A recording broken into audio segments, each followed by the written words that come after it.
Ok, alors là, sans plus tarder, je vous remercie tous qui avez pris le soin d'être présents ce soir pour ce webinaire, comme je le disais tantôt, tant attendu. Voilà, donc nous allons commencer de suite. Les autres pourront nous rejoindre. Et surtout, il est bon de préciser que ce webinaire ce soir est enregistré. Donc, pour tous ceux qui ont suivi toutes les modalités, vous pourrez avoir le recording. Alors, ce soir, c'est un moment tant attendu. Nous avons fait les annonces depuis 2 semaines déjà et aujourd'hui, nous avons un webinaire spécial qui provient d'un groupe de réflexion du réseau des professionnels du Cameroun. Alors, il s'agit du groupe Innovation Tech IT, je pouvais dire ça comme ça. Et aujourd'hui, nous parlons de la transformation digitale à petit budget. Et on aura le plaisir vraiment d'écouter de brillants esprits sont euh, qui se démarquent, qui continuent de se démarquer dans le milieu professionnel dans ce secteur. Et déjà, je tiens à reconnaître la présence de nos intervenants qui sont là depuis le début. Un petit coucou à Isaac Manassé Bobda, qui est Sales and Web Entrepreneur. Un petit coucou à Yeyel Yanou, consultant IT. Et en effet, je suis votre humble servante, Sonia Bonsi. Et en support technique, nous avons Ril Dioga. Alors, on ne va pas trop parler aujourd'hui. Je ne vais même pas prendre la peine de les introduire en lisant leur CV, en lisant leur profil. Non. Leurs compétences ce soir parleront pour eux-mêmes. Et je vous demande simplement d'être scotché, de rester très, très attentif. Et pour continuer, je vais partager avec vous quelques modalités pratiques déjà. Je me disais quand j'allais présenter, il devait avoir des youyou là. Déjà, je voudrais dire, modalité pratique. On est tous sur nos écrans. Alors, on peut regarder. Si vous êtes sur votre laptop ou bien sur votre téléphone, il y a la barre d'outils qui s'affiche juste en bas. Voilà, vous avez des émoticônes où vous pouvez interagir avec les différents intervenants lors de leurs interventions. Alors, si vous raisonnez, voilà, il y a un pop là qui dit waouh, si vous voulez poser une question ou bien intervenir, il y a la main qui dit raise hand, vous pouvez lever la main. Il y a même l'émoticône qui dit c'est bon, vous pouvez aller. Donc, surtout n'hésitez pas d'utiliser ces émoticônes parce qu'étant donné que nous tous, nous aurons nos micros mutés, ce sera l'une des meilleures façons pour raisonner avec eux pour qu'ils ne sentent pas comme s'ils étaient en train de parler dans le vide. Deuxièmement, nous avons la partie message où vous pouvez justement écrire vos questions. Cependant, étant donné que ce webinaire ne durera qu'une heure 30 minutes, nous vous suggérons de ne pas interrompre les présentations, s'il vous plaît, mais d'écrire toutes vos questions sur le chat où l'équipe technique prendra le soin de regarder et de transmettre ces questions à la phase des questions-réponses. Et voilà, donc j'espère que vous voyez le chat, vous pouvez laisser vos messages, vous pouvez dire bonjour, bonsoir à tout le monde là-bas. Ok, donc cependant, je tiens vraiment à ce qu'on veille à garder nos micros fermés. Veuillez muter vos micros pour ne pas créer une certaine interférence lorsque nos orateurs seront en train de parler. Cependant, est-ce qu'on peut me montrer prochain slide, s'il vous plaît, où on va présenter l'agenda du jour et ce sera à vous de jouer. OK, donc ce soir, nous avons 90 minutes à passer sur 6 axes. Nous parlerons des bases de la transformation digitale, audit rapide, PME, Slack, Stack No Code inférieur à 500 euros. À ça, moi-même, je suis vraiment prête à en savoir plus. Approche low code, cas Sodis, no code, 5 erreurs fatales à éviter, plan 90 jours plus questions-réponses et offres exclusives. Cependant, j'aimerais simplement que si vous êtes un entrepreneur, un solopreneur, ou bien un founder ou chef d'entreprise, ou bien vous avez un poste spécial dans votre entreprise, veuillez simplement le mentionner sur le chat quand vous vous présentez. Et je tiens à saluer spécialement certaines personnes qui sont déjà connectées. Il s'agit d'Aaron, Amna, Karine, Daniel, Frankie, Linda. Et notre présidente est présente. Alors, elle va nous faire un petit coucou avant qu'on ne passe la parole au premier intervenant. Président, à vous la parole. Merci.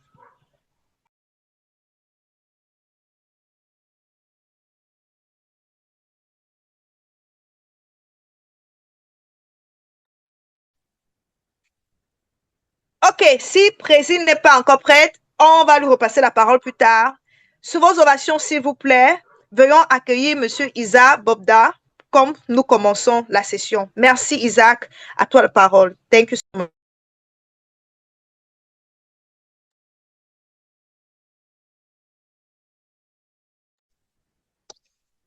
Ok, bonsoir à toute l'assistance. Merci Sonia pour la parole. On va vraiment être strict to the point aujourd'hui, du moment où c'est un call qui se fait en plein week-end, en plein samedi 18h30. Donc, c'est des personnes qui se sont connectées. Je tiens déjà à saluer leur présence, à saluer le sacrifice de leur temps précieux qu'ils ont fait pour pouvoir partager ces moments avec nous. Donc, on va commencer rapidement avec le premier point qui porte sur la transformation digitale. Donc, aujourd'hui, la transformation digitale pour certains est considérée comme le fait d'acquérir des logiciels, d'être à la pointe de l'information de tout ce qui est nouvel outil et s'en acquérir pour être à la mode pour la plupart du temps, malheureusement. Mais en fait, la transformation digitale, ce n'est pas ce que bon nombre de personnes se laissent croire ou penser. Donc, en fait, la transformation digitale, c'est une façon.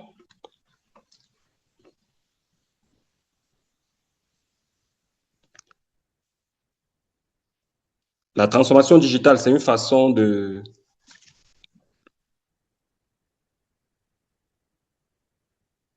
Désolé pour la connexion. La transformation digitale, c'est une façon de créer de la valeur. Voilà. Donc, désolé pour le petit désagrément. Aujourd'hui, il y a quatre grandes réalités qui trompent les entrepreneurs, les grandes entreprises, les solopreneurs. Certains pensent que le digital, c'est uniquement pour les grandes entreprises, ce qui n'est pas le cas. Parce que tout à l'heure, dans le déroulé qu'on va faire avec Yeriel, on va vous démontrer, ou alors on va se démontrer ensemble comment une PME qui a entre une et trois personnes peut rivaliser une structure qui emploie plus de 50 personnes avec le même niveau de résultat, avec des moyens plus inférieurs. Certains pensent que la transformation, certains pensent que la transformation digitale, ça coûte très cher. Ce n'est pas le cas. Tout à l'heure, dans le déroulé, au niveau de la démonstration, des stacks qu'on va mettre en place ou alors du package d'outils qu'on va mettre en place pour appliquer le cas pratique qu'on a préparé, on pourra comprendre que effectivement la transformation digitale, c'est cette capacité à utiliser très peu de ressources pour réaliser de très très grands résultats. Certains pensent que leurs clients ne sont pas en ligne. Pourtant, 96% des Africains dont l'âge est inférieur à 45 ans consultent WhatsApp, utilisent WhatsApp, travaillent sur WhatsApp, gagnent de l'argent sur WhatsApp au quotidien. Certains, en dernier point, pensent qu'il faut absolument être un développeur pour parler de la transformation digitale. C'est vrai, dans ce call, on est avec des développeurs qui vont nous accompagner dans la présentation de la solution qui a été mise en place. Mais on n'a pas forcément besoin d'être développeur pour parler de la transformation digitale. Je me prends personnellement à témoin. Moi, je suis un sales avec un baccalauréat A, mais je parle le langage de la transformation digitale avec les devs avec qui on construit des outils tous les jours. Donc, c'est pour dire quoi? C'est pour dire que c'est un concept qui est venu transformer les manières de faire avec des approches, des outils aussi simples qui n'ont jamais existé dans la vie. Le deuxième point va porter sur la démarche. Comment est-ce que notre guide, parce qu'il est question ici, au sortir de ce call, pour vous, de rentrer avec une chose, un plan d'action sur 90 jours, comment implémenter ce package d'outils qu'on va mettre à votre disposition gratuitement. Donc, la première étape, naturellement, ça se repose sur un audit rapide de la PME parce que le cas ici, nous ne sommes pas dans ce call pour spécifiquement échanger sur l'accompagnement des grandes entreprises, mais on est ici en train de montrer aux jeunes entrepreneurs qui ont très peu de ressources qu'avec ce qui existe actuellement en ligne, avec tous les outils que la transformation digitale met à disposition des entrepreneurs, de toutes les personnes qui veulent développer une activité, que c'est possible de le faire. Donc, la première étape, forcément, c'est un audit rapide. Pourquoi l'audit? Parce que l'audit va permettre de prendre connaissance de l'existant dans votre structure. Et cet audit, il faut le préciser, va se faire par vous-même. Tout à l'heure, vous allez le voir. Il est question, à travers 4 axes, 20 questions, de comprendre sur le premier axe, la communication. Au niveau de la communication, est-ce que nous avons un site web ou une page Google My Business active? Est-ce que nous avons un contenu digital qui est publié de façon régulière? Est-ce que notre identité visuelle match avec notre vision, avec nos missions, avec ce que nous vendons? Est-ce que, pour finir, est-ce que la visibilité que nous cherchons ou bien que nous transmettons à travers les réseaux sociaux est mesurée au quotidien? On la mesure effectivement pour apprécier son efficacité, pour apprécier son impact finalement sur la cible à qui on s'adresse, sur l'audience à qui on s'adresse. Au niveau du deuxième axe qui concerne le process, il est question de comprendre au sein de votre structure quels sont les outils de gestion de projet que vous utilisez. La bonne nouvelle que peut-être certains ne savaient pas, c'est qu'il y en a tellement qui sont gratuits avec une bonne fenêtre de plans gratuits qui vous permet de faire un minimum avant de pouvoir scaler plus tard, avant de pouvoir passer à l'étape suivante plus tard. Est-ce que vous archivez vos documents dans le cloud? Aujourd'hui, hier, on avait pour habitude le disque C et le disque D de nos laptops, de nos desktops au bureau, mais aujourd'hui, on a Drive, le plus ancien que nous connaissons et que nous utilisons au quotidien sur Google, qui permet, n'est-ce pas, de sauver ou bien de sauvegarder nos documents, nos supports, nos mémoires, nos souvenirs dans le cloud. Pourquoi dans le cloud? Parce que c'est accessible en tout lieu où on se trouve. Vous êtes en train de voyager, vous n'avez pas besoin forcément de rattraper un document. Vous n'avez pas besoin pour rattraper un document d'ouvrir votre laptop, peut-être dans une salle d'attente. À partir de votre téléphone, vous accédez à votre Drive, vous récupérez votre document. Vous pouvez le modifier et quand vous revenez sur le laptop, il est déjà, il a implémenté toutes les modifications. Vous continuez à travailler. Donc ça c'était pour faire une petite virgule sur le pourquoi de sauver les documents dans le cloud. Le troisième axe d'audit, c'est quelles sont les tâches répétitives qui sont déjà automatisées. Si ça n'existe pas, tout à l'heure, il y aura un questionnaire qui est intégré dans le guide que nous allons vous produire à la fin du webinaire, qui vous liste tout un ensemble de questions avec des points qui, à la fin, vont définir votre maturité digitale et vous prescrire des recommandations directes. Dans le déroulant, on va le voir. Donc, on va identifier quelles sont les tâches qui sont automatisées et celles qui sont automatisables. Donc, on va se considérer dans un environnement où rien n'est automatisé. On verra comment ça se passe. Et à la fin, pour le process, on va apprécier les KPI ou alors l'existence même des KPI parce qu'il y a la plupart des entrepreneurs ne mesurent pas ce qu'ils font et les KPI, Key Performance Indicators, sont là effectivement pour à chaque variable apprécier l'effort qui a été fourni et le résultat et les dispositions qu'il faut prendre pour avancer ou bien pour reculer ou s'arrêter. Le troisième axe d'audit, c'est sur les ventes. J'espère que Sonia est toujours avec moi. Bien sûr, je t'écoute. Très bien, merci. D'accord. Le troisième axe, ce sont les ventes. Est-ce qu'on a un CRM, un Customer Relationship Management? C'est un outil qui permet de suivre l'activité commerciale depuis la recherche des prospects jusqu'à la conclusion des deals, jusqu'à la livraison, jusqu'à l'upsell. Est-ce qu'on fait des relances automatiques, oui ou non? Ou alors les relances sont manuelles? Est-ce que le taux de conversion, c'est-à-dire la capacité à prendre un prospect à qui on a proposé notre solution, à l'amener à acheter et à en être satisfait, est-ce que ce taux de conversion est connu? De façon classique, le taux de conversion le plus pour des sales moyens est généralement autour de 10%. Les top performers sont autour de 30%. C'est-à-dire que si vous avez un pipeline de 100 ou de 1000 prospects, Quand je parle de prospects, c'est des personnes à qui on a déjà parlé de notre solution. Ce n'est pas des numéros de téléphone qu'on a grappés, qu'on a scrappé en ligne et mis dans le pipeline, non.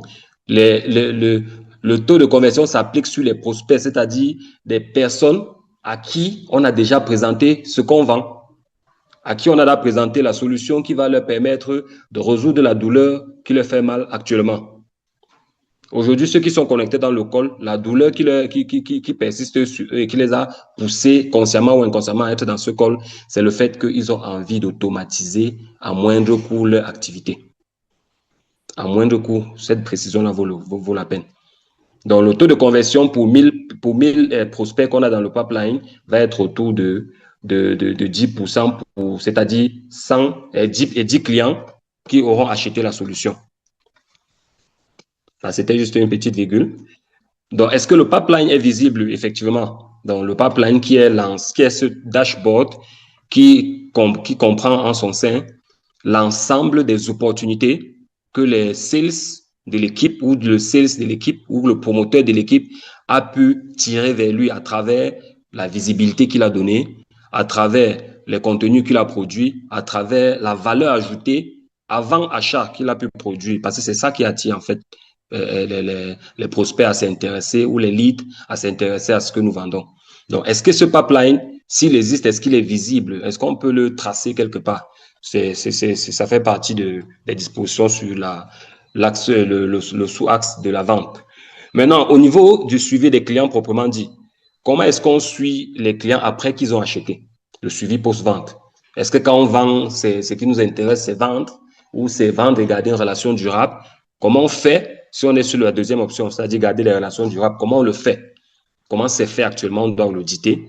Comment on collecte les feedbacks des clients, c'est-à-dire les avis qu'ils donnent sur les solutions ou les produits que nous leur avons vendus et qu'ils ont achetés. Ces feedbacks sont importants, effectivement, pour garantir l'amélioration ou les updates sur les fonctionnalités, si c'est une solution tech, comme ce que nous vendons, ou c'est voilà, pour garantir la continuité de la satisfaction des clients à travers de contenus encore plus riches, encore plus personnalisés, encore plus customisés, parlant, traitant de mieux en mieux leur réalité au quotidien.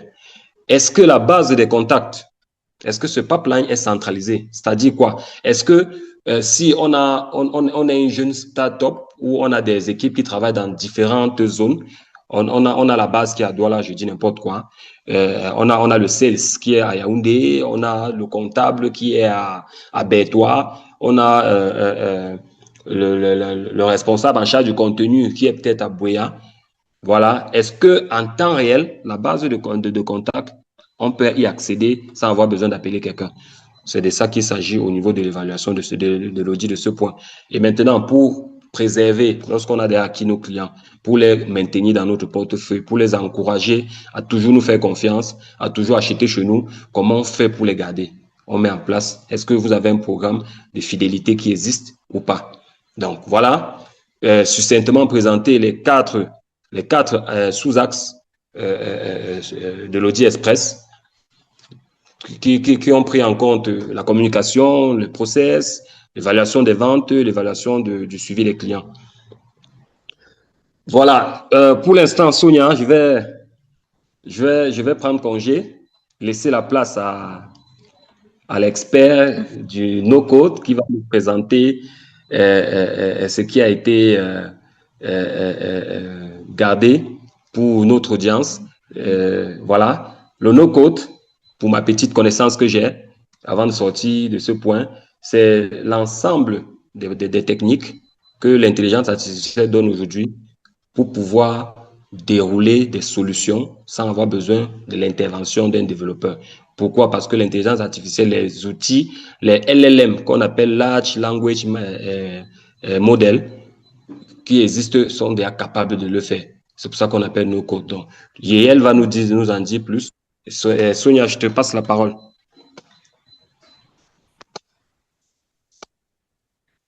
Thank you so much, Isaac. Merci beaucoup, Isaac. Je crois que la petite de plusieurs est déjà vraiment suscitée. Bon, moi, je garde deux choses. Transformation digitale est sine qua non si je veux créer de la valeur surtout à cette ère 2026. Et Je note qu'une PME de 2 à 3 personnes peut effectivement être rentable, fonctionner et pourquoi même pas compétir avec ces grandes entreprises qui sont devant nous. Cependant, est-ce que tu peux rentrer un tout petit peu sur le slide de l'audit? Je vais juste notifier quelque chose. S'il vous plaît, cet audit, vous étiez supposé, si vous regardez à l'entête, vous répondez oui, non, partiellement. Donc, c'était des questions qui vous étaient adressées. Donc, c'est le moment vraiment d'y réfléchir et je suis sûre que la suite nous en dira plus. Donc, sous vos ovations, veuillons accueillir Yeyel Yanou pour la suite. Thank you so much. Pour le no-code, le no-code.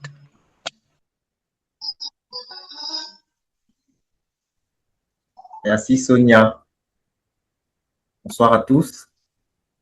Merci à Isaac de nous avoir montré. J'espère que vous m'entendez bien.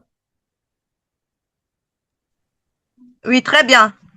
Très bien. Je suis vraiment de mon côté. Super. Donc, maintenant que grâce à Isaac, nous avons compris la logique de la transformation digitale et que nous avons fait le diagnostic rapide d'une PME, nous arrivons maintenant à une étape très concrète. Quels outils utiliser pour agir vraiment? Donc, c'est précisément ce que nous allons voir tout de suite. Donc, l'objectif ici, n'est pas de présenter des outils à la mode, vous savez, mais de montrer un stack simple, abordable et réellement utile pour une PME qui veut avancer sans toutefois exploser son budget. Donc, déjà, c'est quoi lorsqu'on parle de stack? Le terme stack veut dire quoi? Ça désigne tout simplement, en fait, c'est l'ensemble des technologies ou encore des langages de programmation ou des frameworks pour les développeurs. Mais en général, c'est l'ensemble des technologies, bases de données, éventuellement, tous les outils qui sont utilisés pour construire et faire fonctionner peut-être une application pour les développeurs, mais aussi tout le process métier pour une PME. Alors, quand on parle de no-code, il faut d'abord casser une idée reçue.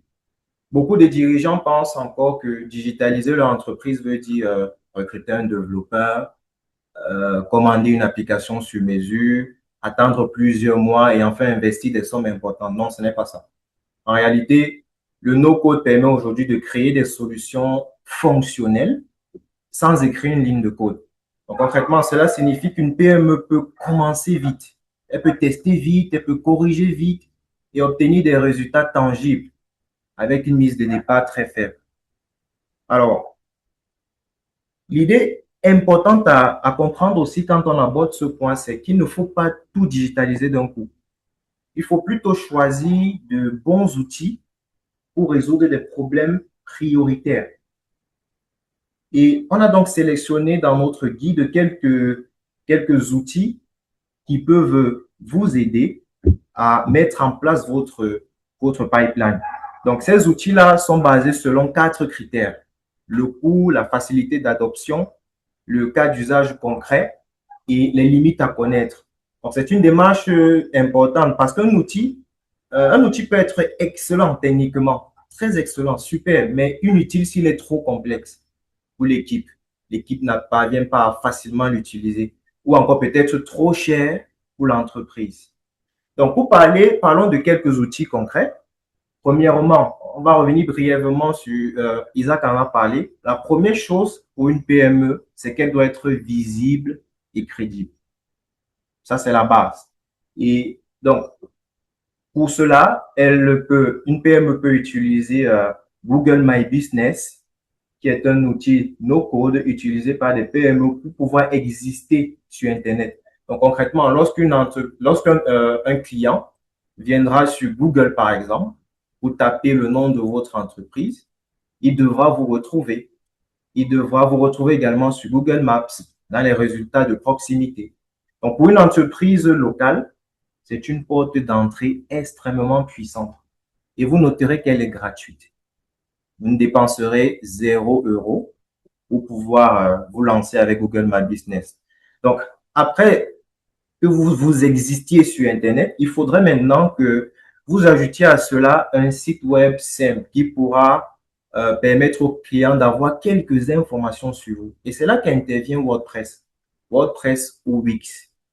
Parlons de WordPress. WordPress est une solution très simple pour concevoir des sites Internet puisqu'il se base principalement sur du glisser-déposer. Donc, vous portez un composant, vous le glissez, vous le déposez, vous déposez un bouton, vous déposez du texte, vous déposez un tableau. Et c'est ça qui constitue votre site Internet au final. Et pour débuter avec WordPress, vous n'avez également pas besoin de dépenser un seul centime. Donc, l'objectif ici, c'est d'avoir un espace clair qui dit trois choses. Qui vous êtes, ce que vous faites et comment vous contacter. C'est suffisant pour démarrer. Donc, un site vitrine bien fait vaut mieux qu'un gros site qu'au final, il n'est jamais terminé. Donc, voilà le premier outil. Vous pouvez utiliser Google My Business et WordPress pour être visible et crédible sur Internet. Ensuite, la deuxième chose qu'il faudrait que vous fassiez, c'est de centraliser les clients. Une fois la visibilité posée, il faut organiser la relation client. Et c'est le rôle d'un CRM, Customer Relationship Management. C'est un outil de gestion de la relation client qui centralise toutes les informations importantes sur votre business, sur vous, par exemple vos contacts, les échanges, les achats, pour pouvoir améliorer la communication, la productivité commerciale et la fidélisation. Et on vous recommande pour cela un outil no-code, l'outil no-code adapté qui est HubSpot CRM. Le grand intérêt d'un CRM, ce n'est pas seulement de stocker des contacts, c'est de transformer votre carnet d'adresses dispersé en un système de suivi commercial. Et la chance aussi, c'est que HubSpot vous donne la possibilité de pouvoir utiliser ces services pour un début sans payer un centime. Ça aussi, c'est un avantage. Donc, avec un CRM, on peut savoir qui est un prospect, qui a été contacté, qui attend une relance, qui est prêt à acheter et qui est déjà client. Donc, pour une PME, cette logique, elle change vraiment tout. Par exemple, au lieu de perdre des opportunités dans WhatsApp, dans Excel ou dans des mémos personnels, vous obtenez une vision plus structurée du pipeline commercial en utilisant un CRM. Le troisième outil, ou la troisième chose que vous devez faire, c'est de produire un contenu professionnel. Le troisième pilier très important, c'est l'image de la marque. C'est pour cela qu'on vous recommande Canva Pro. Pourquoi Canva? Parce qu'une PME a besoin de produire rapidement des visuels cohérents. Pour les réseaux sociaux, par exemple, elle doit produire des affiches, des flyers, des présentations, des brochures et les posts promotionnels. Et Canva Pro vous permet de le faire. Vous pouvez utiliser Canva sans avoir forcément un designer dans votre équipe. Canva propose des modèles prêts à l'emploi, conçus spécifiquement pour votre besoin. Et pour le coup, Canva, il n'est pas très coûteux. Hein. En souscrivant à la version Pro, vous pouvez l'avoir pour 2 euros par mois. Donc, l'idée ici, c'est que la qualité visuelle, elle influence directement la perception de votre professionnalisme. Une entreprise peut avoir un très bon service, mais si ses supports visuels ne sont pas très beaux, peut-être pas très attrayants, elle perd de la crédibilité. Donc, avec une charte graphique claire, c'est-à-dire, par exemple, vos couleurs principales, quand on parle de charte graphique, c'est tout ce qui constitue votre identité visuelle, vos couleurs principales, vos thèmes, votre typologie. Il y a donc une charte graphique précise. Une PME peut garder les mêmes couleurs, les mêmes polices et les mêmes repères visuels sur tous ces supports qu'elle concevra dans Canva. Alors, quatrième outil maintenant. Après cela, ce qu'il faudra faire, c'est d'organiser l'équipe. Et la transformation digitale ne concerne pas seulement les clients. Elle concerne aussi l'interne, votre équipe. Pour la gestion des tâches, par exemple, la gestion des projets ou la documentation dans votre PME, on vous recommande comme outil de gestion de projet Trello ou encore Notion. Trello, lui, il est très visuel, il est très simple et idéal pour les PME de petite taille qui veulent suivre les tâches de manière immédiate. Notion, quant à lui, il est un peu plus puissant. Puissant pour structurer de la documentation, des procédures, des bases de connaissances ou encore des outils internes plus complets. Donc, mais l'idée, comprenez-le bien, ce n'est pas de vous compliquer inutilement. Si par exemple votre équipe de 5 personnes, ou peut-être moins, ou peut-être plus, a juste besoin d'un tableau clair des tâches, Trello peut suffire. Mais si plutôt votre équipe a besoin de centraliser de la documentation, des processus un peu complexes là, voilà où Notion peut entrer en compte. Notion peut devenir plus intéressant. Donc voilà le quatrième outil, organiser l'équipe en utilisant Trello ou Notion. Et on le rappelle une fois de plus, c'est un logiciel qui est gratuit. Avec une version gratuite, vous pouvez faire beaucoup de choses. Maintenant, la cinquième étape, c'est de communiquer automatiquement. Le cinquième outil clé du stack dont on veut vous parler, c'est Brevo. Brevo pour l'email marketing et la communication client.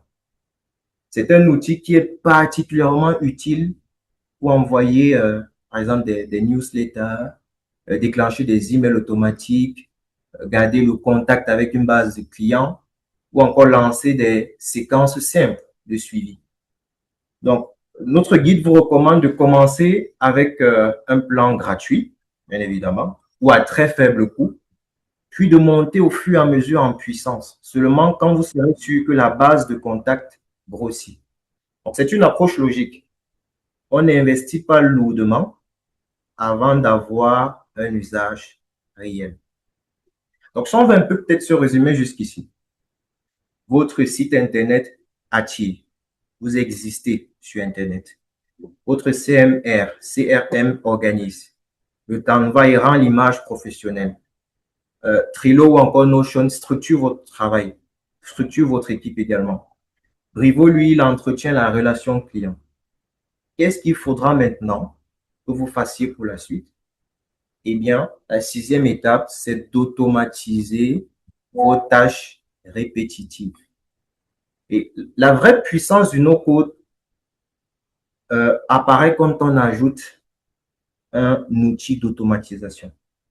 Et on a beaucoup d'outils d'automatisation aujourd'hui, mais on veut vous proposer Zapier ou encore Make. Ces outils permettent de connecter plusieurs applications entre elles. Vous pouvez connecter facilement un Google Form à WhatsApp. Vous pouvez facilement connecter un Google Form à Trello, comme on le verra dans le test, et bien d'autres applications encore. Et après que vous les ayez connectés, vous pourrez ensuite automatiser des tâches qui se répètent, des tâches que vous faites manuellement plusieurs fois. Donc, par exemple, vous pouvez automatiser un formulaire qui alimente un CRM, puis une notification qui part automatiquement, ensuite un suivi qui se met à jour sans l'intervention d'un humain. C'est vraiment, c'est très bien, c'est très adéquat. Donc, et pour utiliser, lorsqu'on parle d'automatisation, pour que cela soit un peu plus easy, que cela soit simple, il faut respecter une règle très importante. Il faut commencer par un seul workflow. Pas trois, pas cinq, non. Un seul peut suffire pour un début.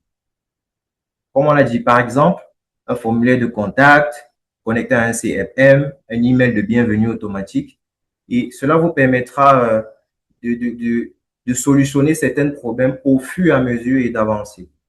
Donc, comme on l'a vu, lorsqu'on essaye un peu de récapituler, vous verrez que vous n'aurez pas dépensé grand-chose. Parce que pour vous dire, Zapier, il est aussi gratuit. Hein. Une version gratuite peut vous permettre aussi d'automatiser beaucoup de votre workflow. Donc, au final, vous vous rendez compte que la seule chose que vous devrez peut-être payer, ce sera Canva. Canva Pro pour pouvoir concevoir vos visuels et vos designs. Donc, maintenant, parlons c'est quoi? Lorsqu'on parle de low-code. Le low-code, lui, maintenant, lui, son approche, comme son nom l'indique, intègre un peu de code. Comme son nom l'indique, low-code, un peu de code. Et le guide fait une distinction claire entre le no-code et le low-code. Le no-code, c'est à aller vite, sans coder, avec des outils visuels. Mais le low-code, lui, intervient quand il faut davantage de personnalisation. On veut vraiment accentuer ce mot, la personnalisation. Avec du no-code, il est difficile pour vous de personnaliser dans le détail ce que vous voulez. Par exemple, vous avez conçu votre site Internet avec WordPress. Le no-code ne vous permettra peut-être pas de mettre en place un système de gestion globale. Et c'est là où interviendra le low-code. Vous aurez peut-être besoin maintenant d'un développeur qui devra mettre sur pied, qui devra un peu coder pour pouvoir arriver au résultat que vous attendez. Donc, le low-code inclut bien sûr des outils d'intelligence artificielle, mais ajoutez à cela un peu de code. Il faudra qu'un développeur code un peu pour arriver à peut-être des interfaces plus spécifiques ou encore des besoins métiers un peu plus complexes. Donc, pour allier les deux, il faut comprendre une idée très importante. Il faudrait que vous commenciez toujours par le no-code. Si vous atteignez une limite technique, fonctionnelle, alors passez au low-code. Mais vous remarquerez que dans la majorité des PME, le no-code pourrait suffire amplement pour les premiers mois ou encore la première année. Maintenant, passons à un cas pratique.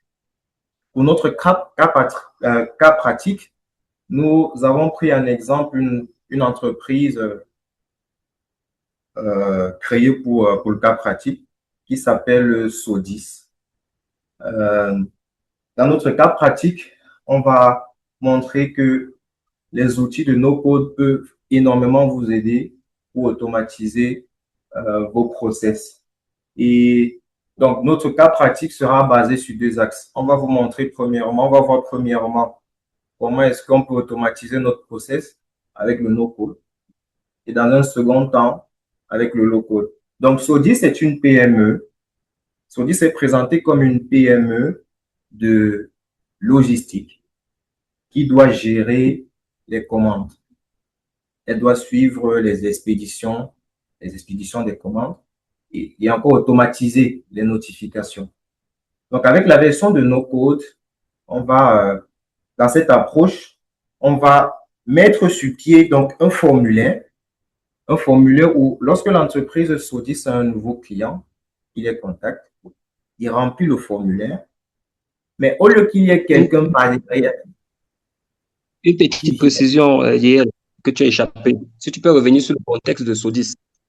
Quelle est la douleur de Sodis? Quel est le problème de Sodis que nous sommes en train de résoudre? Si tu peux préciser, c'est important.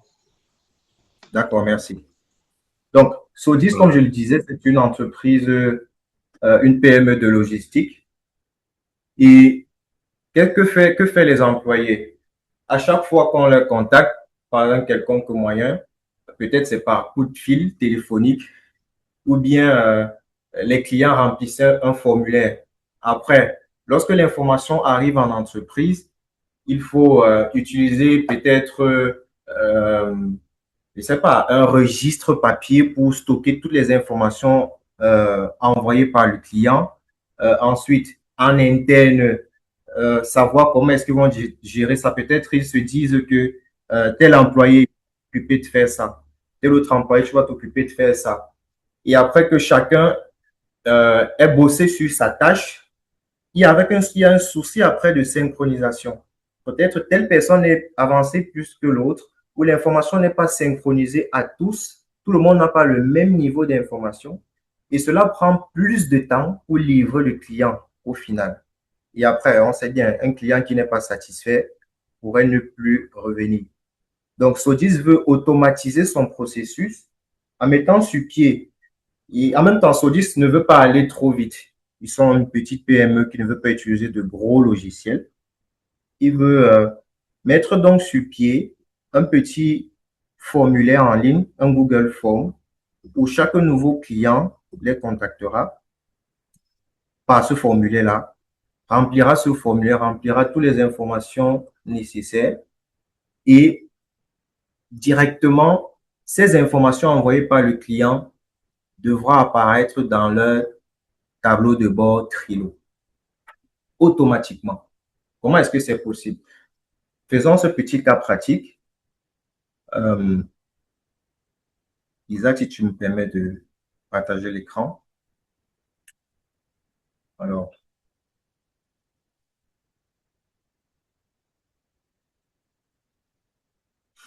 donc voilà le formulaire.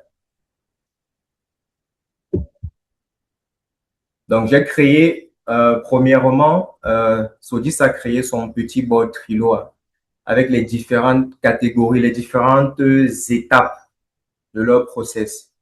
Donc, premièrement, il y a des nouvelles commandes qui entrent dans la colonne nouvelles commandes.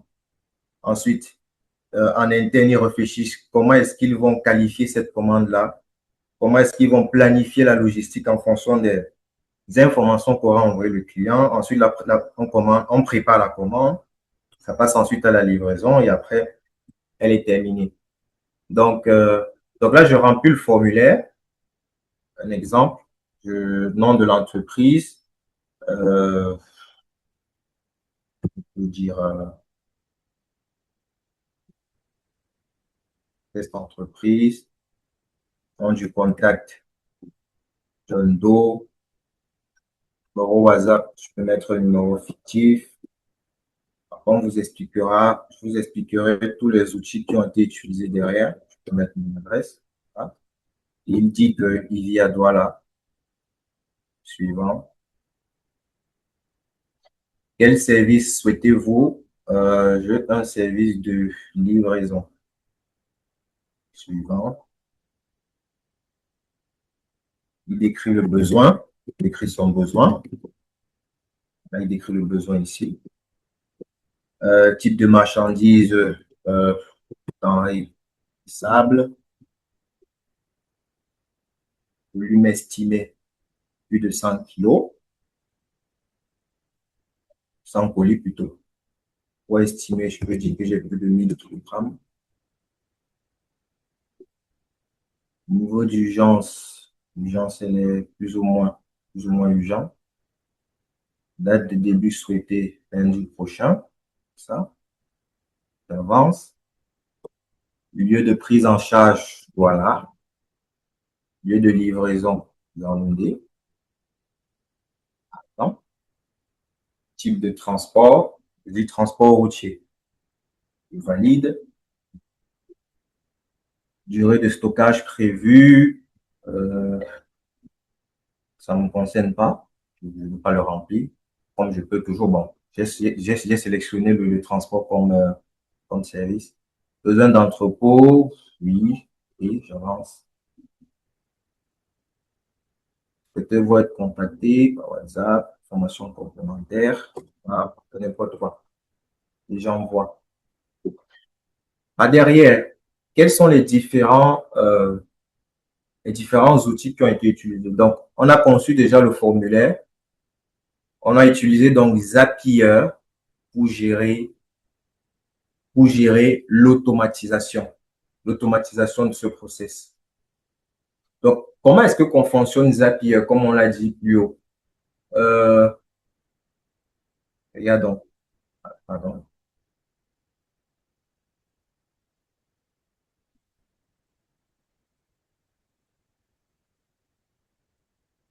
Tant que ça charge. Donc, Zapier, comme on l'a dit, lui, il connecte plusieurs outils. Avec Zapier, il fonctionne aussi avec des événements. Je suis venu donc ici, j'ai créé un nouveau workflow. Et au niveau des applications, il vous donne la possibilité, Zapier, de connecter une application. Ici, je viens là. Ici, au niveau d'application, vous pouvez, par exemple, là, j'ai connecté Google Forms. Et lorsque je voulais connecter Google Forms, j'ai sélectionné mon compte Gmail. Et automatiquement, il vous montre tous les formulaires que vous avez créés. Si on vient ici sur Change, vous verrez que là, vous avez la possibilité, par exemple, de connecter votre Google Calendar. Peut-être vous avez mis votre planning sur Google Calendar. Vous avez la possibilité de le connecter, de l'automatiser en fonction de ce que vous voulez. Vous pouvez connecter même un document Excel. Connectez votre Gmail, connectez votre Google Drive, connectez même Trello, connectez même Notion.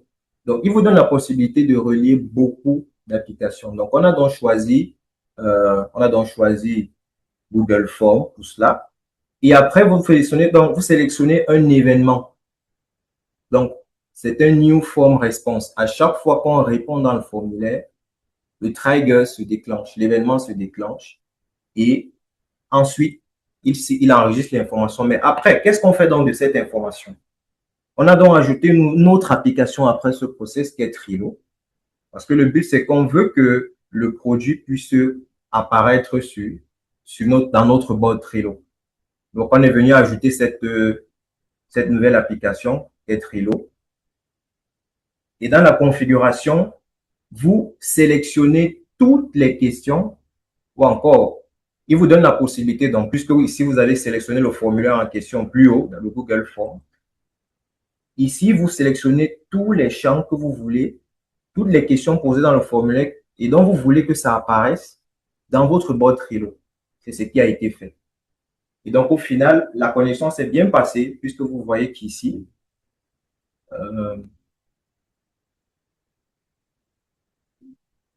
nous sommes la commande, elle est venue où? Avec le plan gratuit, pour vous dire vrai, il y a un petit temps de latence, hein, malheureusement. Avec le test que j'ai fait, donc je vous montre le test que j'ai fait, le temps que ça arrive, le test que j'ai fait récemment.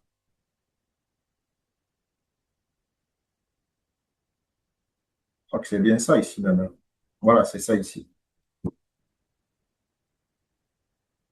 Voilà. Donc ici, vous avez toutes les informations, les informations qui ont été chargées dans le formulaire. Voilà ces informations qui apparaissent ici, nom de l'entreprise, tous les détails, toutes les informations du formulaire. Voilà ça qui est renseigné donc une nouvelle carte a été ajoutée sur le board de Trello. Donc, vous voyez ici que tellement, plus vous donnez, plus vous enrichissez des informations sur Zapier, mieux c'est. Mieux la carte se présente dans le board. Par exemple, on a ajouté le champ dans le formulaire, on a ajouté comme information quand est-ce que vous voulez commencer. Donc, quand est-ce que vous voulez qu'on transporte vos colis. Et vous voyez, c'est cette date qui apparaît ici. Commence le 27 avril. Là, cette date-là, elle est déjà visible par votre équipe et cela peut vous mettre en alerte pour directement travailler. Et donc, puisque vous avez déjà la carte qui apparaît dans votre board, vous pouvez facilement ajouter un collaborateur dessus. Vous allez lui assigner ses tâches.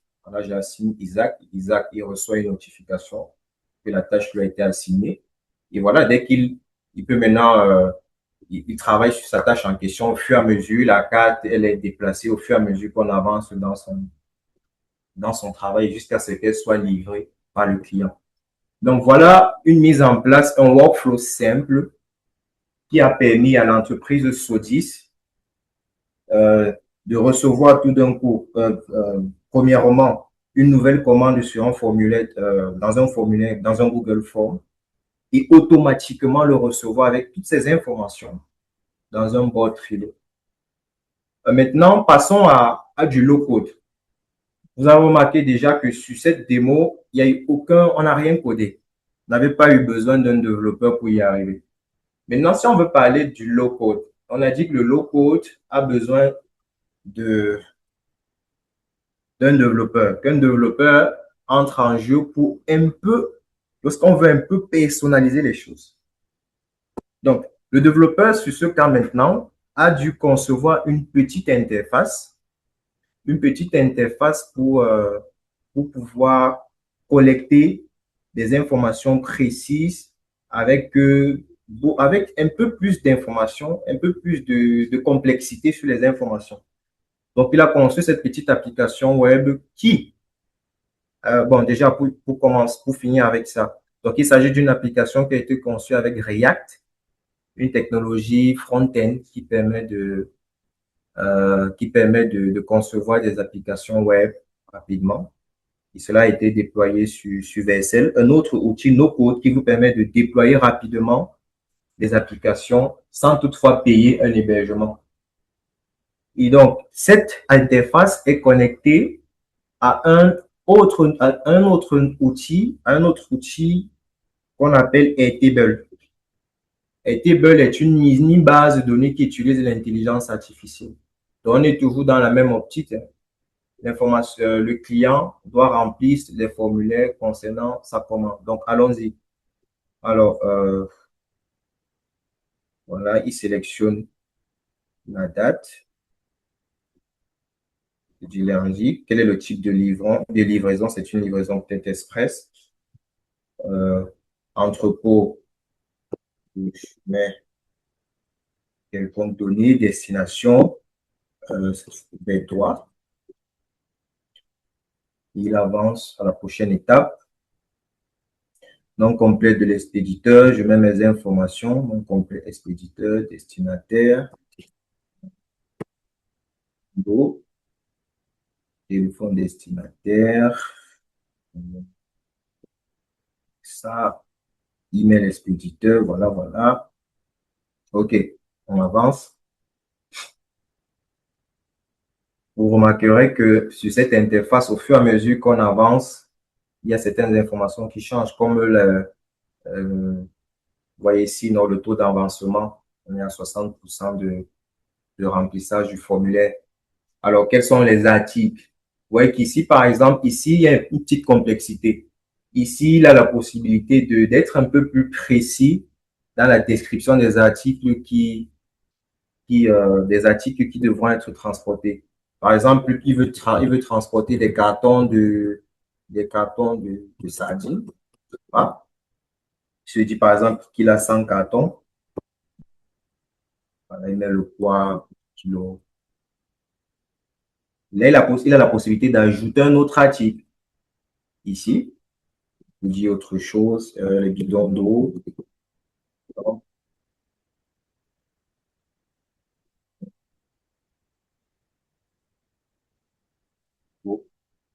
Ah, il avance.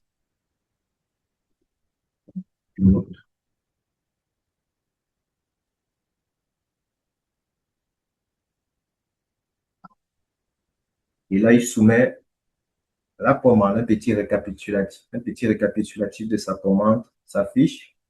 Il confirme et il soumet la commande. La commande a été soumise. Automatiquement, cette interface, comme je dis, a été connectée à Airtable, un autre outil de nos codes. Oh, je n'ai même pas eu besoin de réactualiser la page.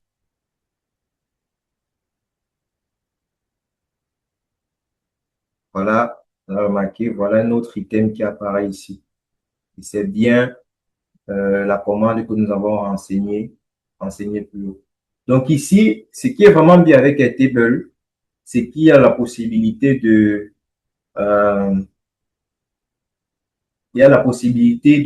voir d'autres interfaces, de faire même des assignations aux membres de son équipe. Ici, ils intègrent même un mini Trello. Voilà, donc en plus d'être comme une sorte de base de données, avec l'intelligence artificielle, vous avez un petit Kanban là, un petit gestionnaire de projet qui vous permet de faire d'autres actions. Vous avez la possibilité, par exemple, d'ajouter d'autres membres, de leur assigner des tâches, de faire des filtres sur des commandes, voilà, de les classer par ordre de priorité. Et vous pouvez même encore connecter d'autres applications comme Zapier sur Airtable, toujours en créant des événements. Parce que, vous comprenez, pour faire l'automatisation, il y a toujours un événement qui est déclenché. L'événement peut être le clic sur un bouton, ça peut être une notification, ça peut être une quelconque action. Donc, voilà comment vous pouvez mettre en place des outils tant de no-code ou de low-code pour automatiser vos process. Alors, avec le cas SO10, ce cas nous a permis de montrer que les outils no-code ne sont pas simplement, ils peuvent résoudre vraiment une vraie situation métier. Ils peuvent vous aider, en même temps, vous permettre de gagner du temps, vous permettre d'être encore plus efficace dans votre process, qui vous permet aussi de collecter les informations, toutes les informations nécessaires, de faire un suivi sur ces informations-là et vous rendre aussi visible. Donc, je vais repasser la parole maintenant à Sonia pour la suite.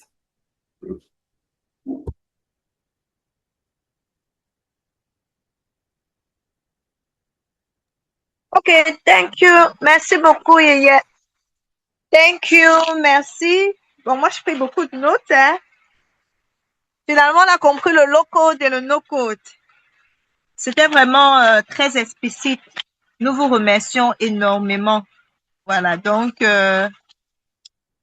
oui, je ne sais pas s'il y a quelqu'un qui est dans la logistique ici, sinon c'est bien fait pour vous parce que vous avez déjà un canevas de bout en bout qu'il faut simplement implémenter. Donc, c'est bon, c'est nous autres qui ne sommes pas vraiment dans la logistique qui devons encore vraiment réfléchir comment on va faire tout ça. Mais sinon, c'était très, très explicite. Merci, Yel. Cependant, on continue. Nous sommes déjà en train de conclure. On a encore 30 minutes. Donc, pour les 5 erreurs fatales, nous repassons la parole à Isaac. Voilà pour la conclusion. Thank you, Isaac. Merci.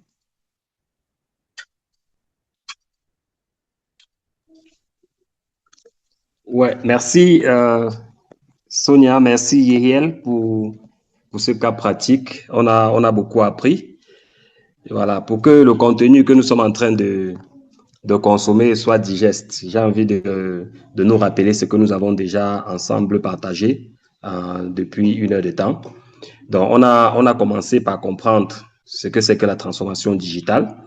On a compris également l'importance et les enjeux de faire un audit pour comprendre l'existant et comment se projeter pour l'avenir.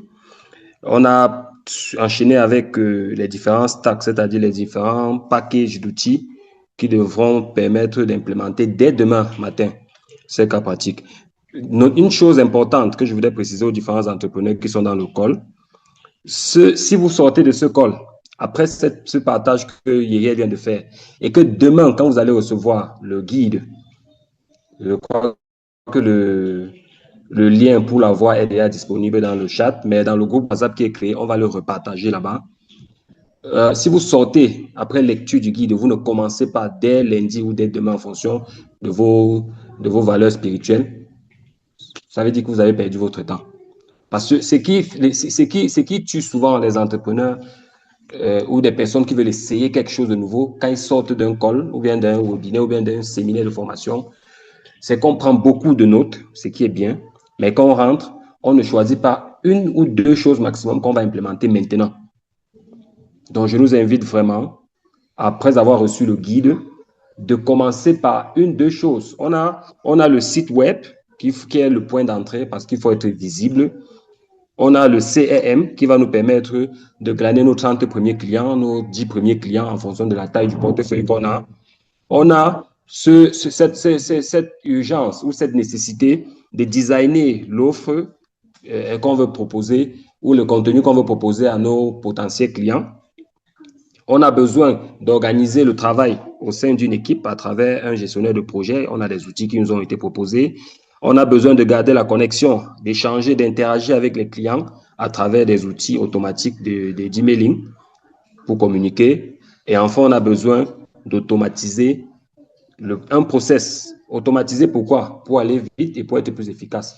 Utiliser moins de ressources pour gagner plus, pour développer, pour élargir une grande gamme de services, pour offrir plus de solutions aux clients avec très peu de ressources. Mais on a oublié un dernier point dans ce stack qui était la gestion du SAV. Le SAV est hyper important. Pourquoi? Parce que si on fait des livraisons, et qu'on ne se rassure pas que le client est bien livré, que le client a reçu ses commandes entièrement dans les meilleurs délais et conditionné comme il avait commandé, c'est un problème. Si on n'a pas une interface qui permet de garder le contact avec le client qui à tout moment peut avoir besoin d'une demande d'information, d'un renseignement, d'un supplément ou complément d'information, on a une fracture quelque part dans notre système. Donc, le dernier point que je voulais ajouter après l'automatisation, c'est la gestion du SAV. Et aujourd'hui, il y a des outils no-code et low-code qui permettent effectivement de mettre en place un système chatbot, agent et voice agent AI. Le chatbot, c'est quoi? C'est un outil qu'on va développer sur votre site web qui va permettre aux clients, il vient remplacer l'agent d'accueil, l'agent de renseignement ou bien le responsable qui gère l'infoline. Généralement, dans notre contexte de PME, c'est parfois le promoteur lui-même qui gère les appels ou bien il a délégué ça à sa secrétaire. C'est une femme mariée, le dimanche, elle va aller à l'église. Un client est coincé. Quand il appelle, soit elle ne décroche même pas. Si elle est polie, elle va décrocher, elle va dire, je suis à l'église, est-ce qu'elle peut vous rappeler? Ce qui n'est pas professionnel. Donc, aujourd'hui, quand on met en place un chatbot, quelle que soit l'heure, et elle ne peut pas répondre les appels à toute heure. Je prends le cas d'une femme mariée à dessein pour comprendre les restrictions qu'elle peut avoir par rapport à ses valeurs et ses principes. On ne peut pas l'appeler à 22 heures pour parler de l'entreprise. On ne peut pas l'appeler parce que le client a une crise.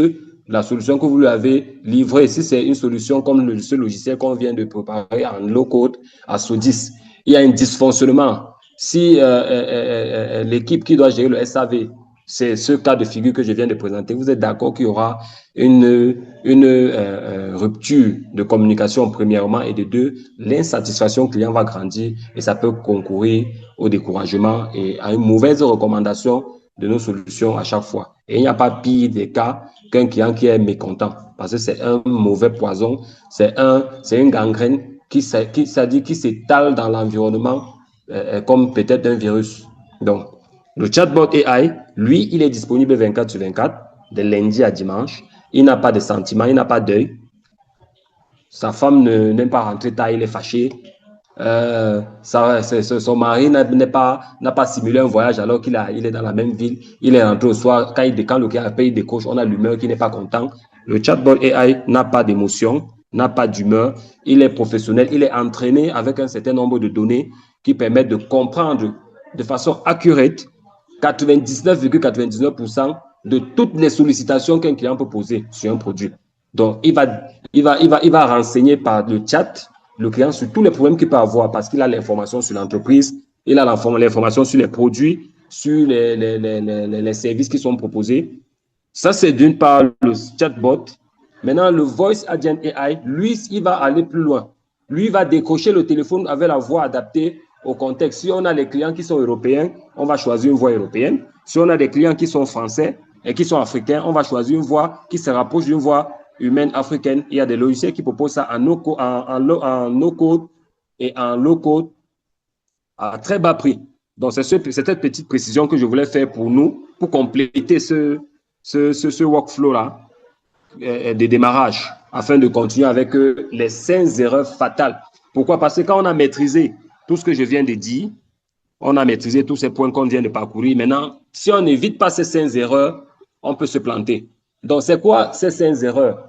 La première, c'est de digitaliser sans stratégie. Effectivement, comme je disais à l'entame, si vous adoptez des outils parce que c'est à la mode, parce que vous êtes parti dans un déjeuner avec votre ami qui est aussi promoteur comme vous, il vous a dit qu'il vient d'acquérir un nouvel outil, mais vous ne savez pas pourquoi il acquiert. Vous partez aussi mettre la pression sur votre équipe digitale pour acquérir l'outil sans avoir une stratégie derrière. C'est du gâchis, c'est des dépenses inutiles, c'est des mauvais investissements. On digitalise pour atteindre un objectif qui est chiffré et mesuré, dont les risques sont analysés.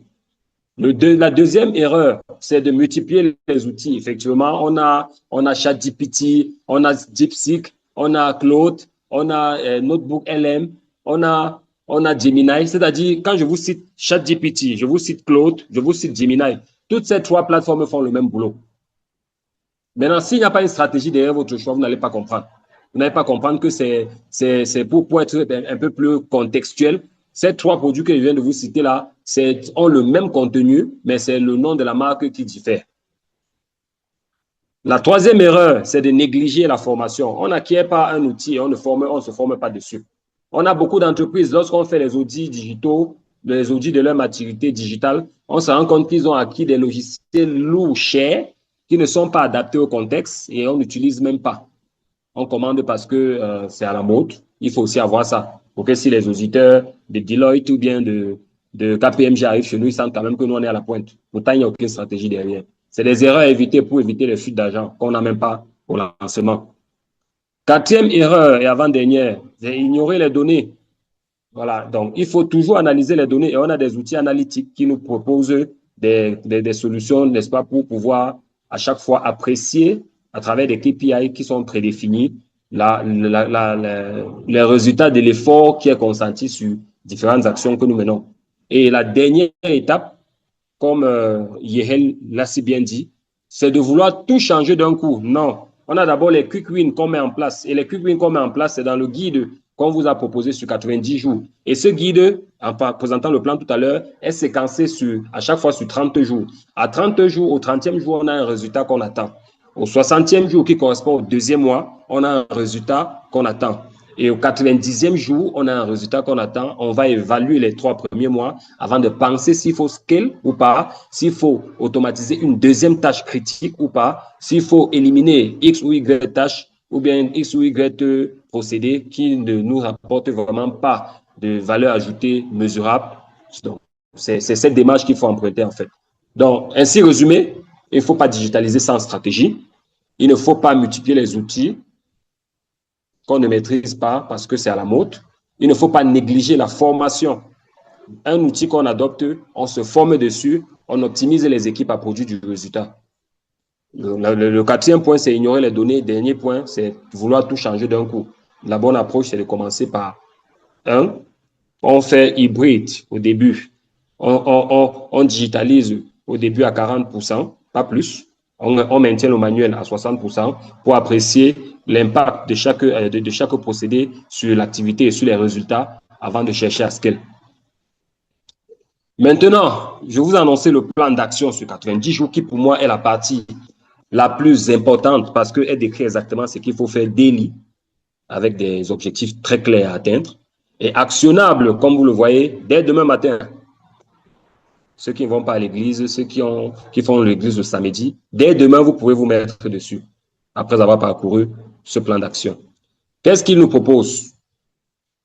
La phase 1, du 1er au 30e jour, c'est effectivement les quick wins, c'est-à-dire des petites actions à moindre effort, à coût zéro, qu'il faut implémenter. Pour notre cas d'espèce, on a vu ensemble, c'est Google My Business, c'est le site web basique. Ensuite, c'est HubSpot pour le CRM, pour nos 30 premiers clients, pour nos 100 premiers clients s'ils existaient déjà, pour nos 10 premiers clients.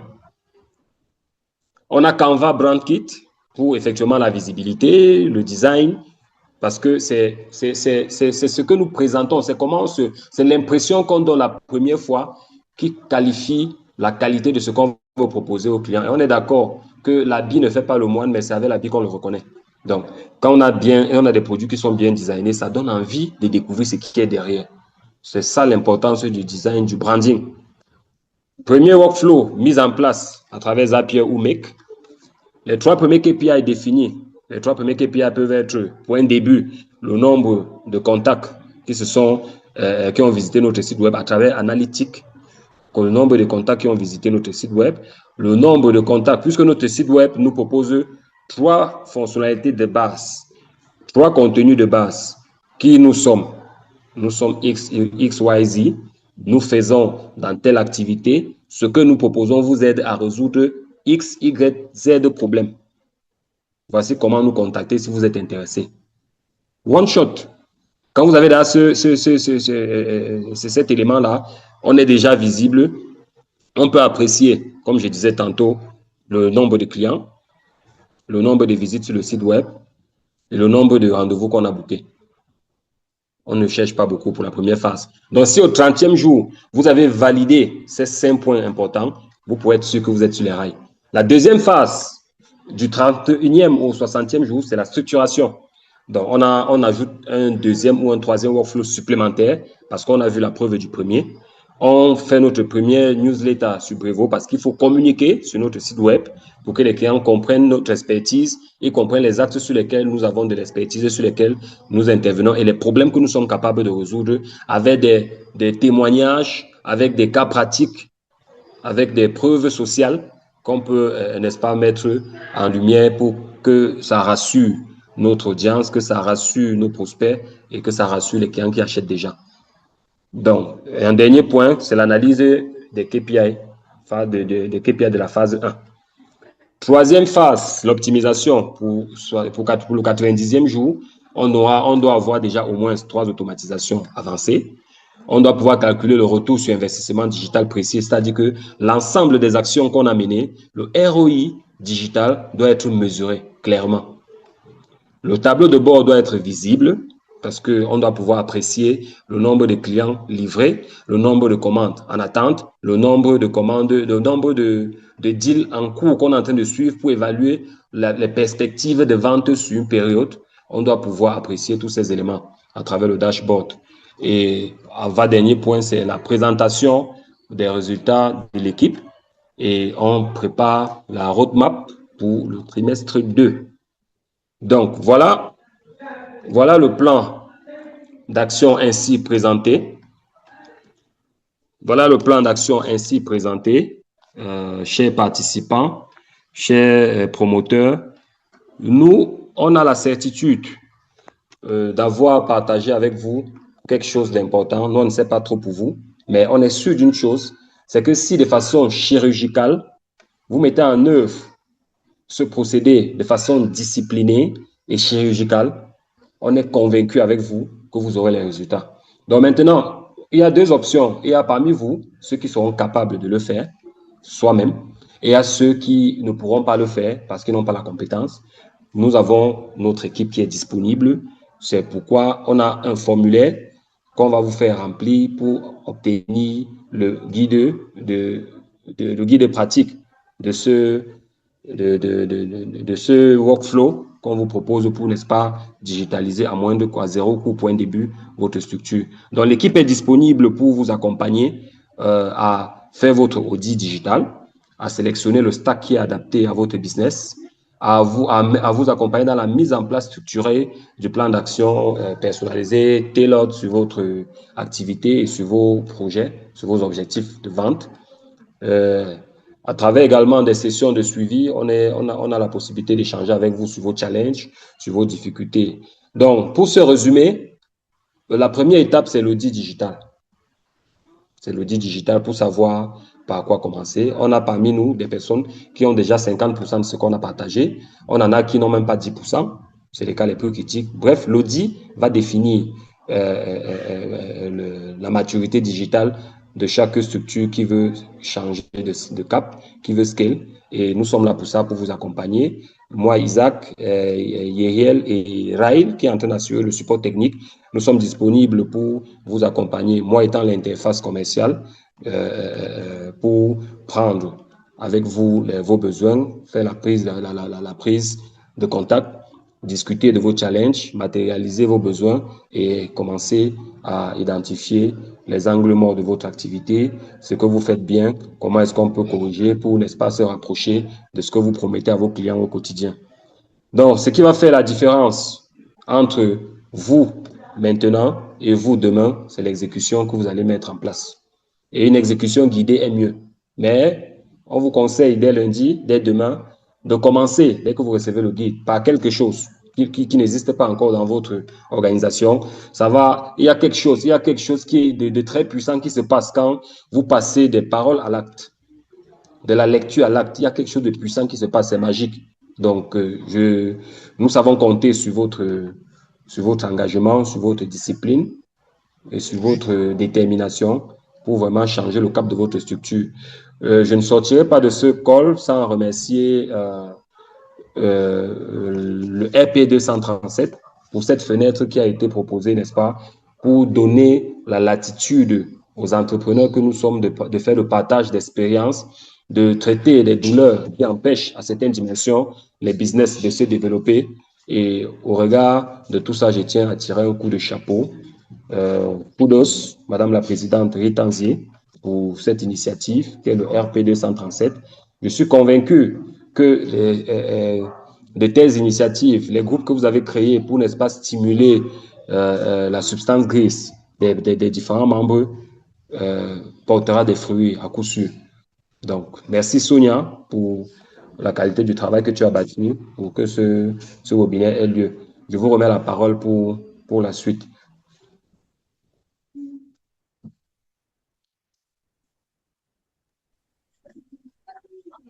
En effet, Isaac, c'est nous qui te remercions et c'est nous qui vous remercions pour la qualité du travail.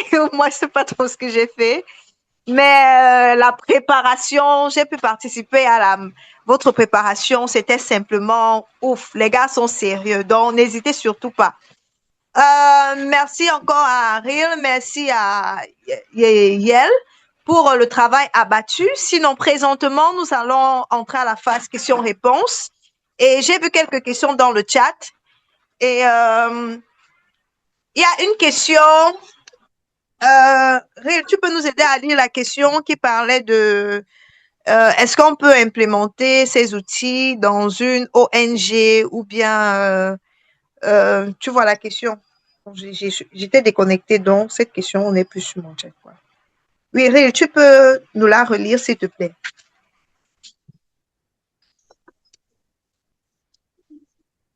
Un instant, Sonia. Permets-moi de pouvoir rentrer sur la question. Oui, oui.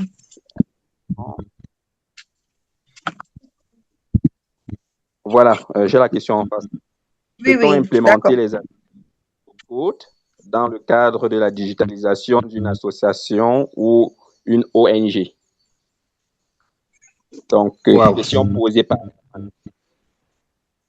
D'accord, c'est une très bonne question. Il faut dire, je vais dire quelque chose et Yeriel au besoin va compléter. Toute activité, même les activités religieuses, même les activités associatives, même le RP 237 peut être digitalisable. On peut mettre à la disposition du RP 237 des outils qui permettent d'automatiser son fonctionnement. Donc, il n'y a pas un secteur d'activité qui est lésé, que ce soit dans la médecine, que ce soit le petit commerce, que ce soit le bar, le call box, que ce soit le suivi même de votre personnel à la maison, que ce soit le suivi des répétitions de vos enfants à la maison. Vous avez des enfants qui ont des enseignants qui les suivent. Que ce soit même le suivi du parcours académique des enfants à la maison, il y a des solutions qu'on peut mettre en place. Donc, n'hésitez pas à nous revenir pour poser les challenges que vous avez. On va les développer ensemble et on va mettre sur pied quelque chose qui va répondre à votre besoin. Ah ben ça, c'est super, hein? C'est super. Ok, Peut-être. ça c'est clair. Je pense que la question a été répondue. Je crois que c'était Samuel qui posait la question. Ou je peux me tromper. C'est Samuel ou Herman, c'est Herman? Herman. Herman, d'accord. Oui, Herman, d'accord. Une autre question arrive sur ton chat. Non, non. Il n'y a D'accord, pas oui. une autre Moi-même, question. oui, oui. Ok. Moi non plus, je ne vois pas une autre question. Euh, donc, ça veut dire plus de questions. On a encore 9 minutes avant de conclure finalement ce webinaire. Ok, s'il n'y a pas de questions, on aimerait au moins à prendre une impression. Il y a Bill Patrick qui lève la main. Oui, d'accord. Une impression. Thank you so much, Monsieur Bill. Bonsoir à tous et désolé d'être arrivé en retard. En fait, je lève la main pour une question. C'est vrai que je ne Ok, peux pas ne pas une impression parce que pour ma part, c'est du propre, comme on dit sur les romans, c'est du pragmatique. Attonnable. Donc, vraiment, à l'équipe, bravo AP237. Et ma question, c'est au niveau se situe au niveau du taux de digitalisation pour un début. Donc, vous avez dit, au début, on ne digitalise pas tout, ce qui est tout à fait logique. Il faut y aller graduellement. Maintenant, vous avez parlé de pas plus de 40%. Première phase. Est-ce que vous ne trouvez pas, c'est vrai que c'est pour des petites entreprises, mais est-ce que vous ne trouvez pas que 40% c'est trop peu? Est-ce qu'on ne peut pas aller à 50 voire 60%? Puisque quand on veut digitaliser, on prend le temps d'étudier les risques et ce sont aussi des programmes qui sont, j'ai envie de dire, suffisamment travaillés, sophistiqués. On fait des encadrés pour qu'il y ait le moins d'erreurs possible. Et ce 40% n'est pas très peu. Ouais. D'accord, merci Bill pour ta question. Il faut savoir, c'est quand même un domaine, c'est une évaluation ouverte. Il y a un point très important qui va impacter votre taux de digitalisation, c'est la capacité de votre équipe à vous adapter. Si dans votre équipe, elle est, je dirais un peu IT, donc elle comprend un peu l'informatique ou se sent un peu à l'aise avec les outils informatiques, on peut aller sur du 60%, peut-être même plus. Mais maintenant, si vous avez affaire à une équipe qui n'est peut-être pas très à l'aise avec l'outil informatique, ce serait bien de commencer vraiment avec un taux faible et avancer au fur et à mesure. Donc, le taux de digitalisation sera étroitement lié aussi à la capacité, comme on a dit, de votre équipe à vous adapter à ces technologies.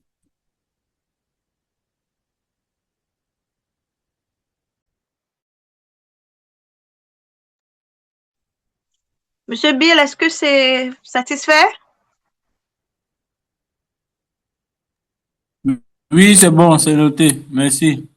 Lié à la D'accord, maturité digitale de mon équipe. d'accord, super. Ok, on prend une impression, c'est-à-dire comment vous avez trouvé le webinaire, un feedback direct. Oui, une personne qui veut prendre la parole, s'il vous plaît, comme nous concluons.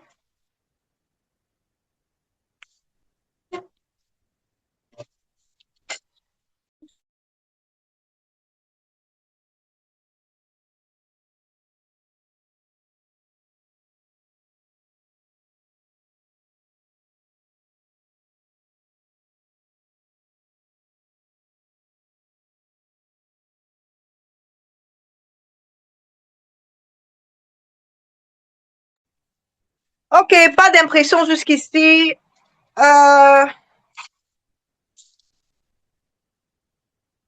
J'espère que Ril a pris des photos, a pu prendre des photos qu'on va utiliser pour la communication après. Vous pourrez fièrement partager sur vos pages LinkedIn que vous avez participé à un webinaire pareil qui était vraiment magnifique. Encore une fois de plus, félicitations à Isaac, Ril et Yel pour le travail abattu. Vraiment, comme M. Bill a dit, c'était du propre. Les slides étaient peinards, vraiment. Donc, nous rentrerons sur notre groupe WhatsApp. Voilà, pour ample information, vous allez recevoir toutes les informations qui vont avec, les liens pour les feeds, pour recevoir vos feedbacks, la mise à disposition de, de la présentation qui est exclusivement pour les membres. Voilà, donc, et ceux qui se sont acquittés de leurs frais, étant non membres. Voilà, et pour toute autre information, dans le groupe même, vous avez les différents contacts d'Isaac, de Yel et de Ril. Donc, si vous voulez les approcher, vous êtes quasiment libre. Alors, je vais encore donner la parole à chacun de vous vraiment pour nous dire bye bye. Ril, Yel et Isaac, nous vous écoutons. Merci.